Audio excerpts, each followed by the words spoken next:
I've watched with utter dismay at the growing national crisis in rhino poaching. In 2012, South Africa alone lost 668 rhino, which is unbelievable. You see a rhino in the wild,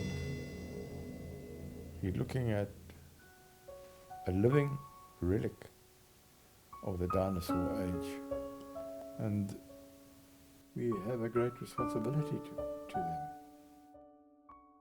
Rhinos are flagship species that if we can't manage to protect them, then what's next? South Africa has got 83% of Africa's rhinos. There are more white rhino on private land in South Africa, slightly more than the whole of the rest of Africa.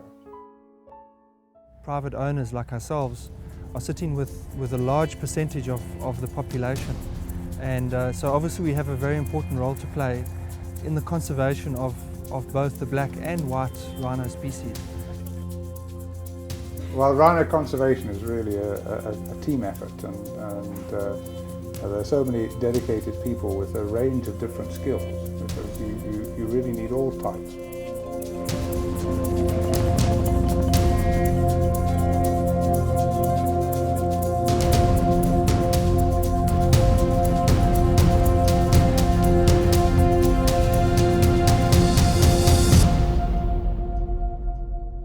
In light of the current situation down in South Africa with all the rhino poaching, I think we are all aware that there is a serious situation happening. So andBeyond, along with Motor Right and Rhino Force, we felt that it was a great opportunity to relocate 6 rhinos to the Delta, to try and give these rhinos an opportunity of survival. This project is the first ever private game reserve donation of rhino from one reserve to another country. In terms of the public and private sector partnership, we've got the donors and we've got the government and we've got the people on the ground, and we're working in 2 different countries. So in terms of collaboration, the scope of the project is enormous.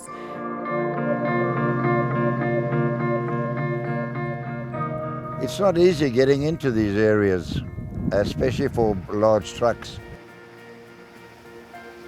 Doesn't look like much now, but literally in the flood season you can't see any of this. It's totally under.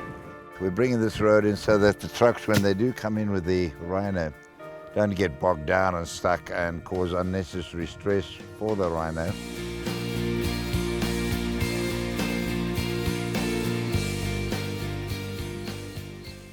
Ke itumetse thata la mo maswaedi gore le nna be ke ipona ke le go South Africa ke ya go sekele ka go ithutela dilo tse di tshwanaletse solela re le mo group ya rona solela le bone ke batho ba ile gore ke tata ke ba bolela gore no lo tse ke go South Africa ke go le ke ra tselelentse ya ke dilo tse ile tshukudu ke so tse ile gore sentsana le ana ke tata ke ba rutela nna ke goroga.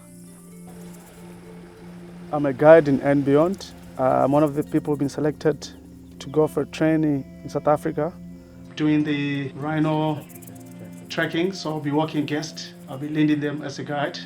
So that will be another good experience for me to see the animal on foot and be able to take the guest as well with me.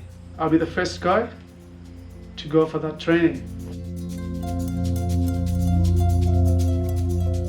We've been working on all the permits, which involves veterinary permits, CITES permits, tax clearance from the government, permission from the Department of Wildlife and National Parks. So it really has been Rhino Without Borders.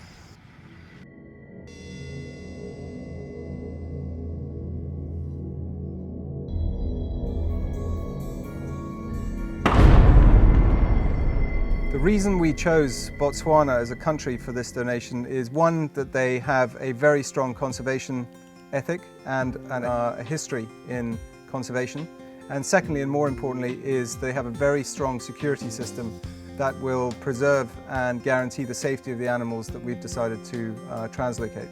The private sector in Botswana are working hand in hand with the government to ensure conservation of these animals is 100%.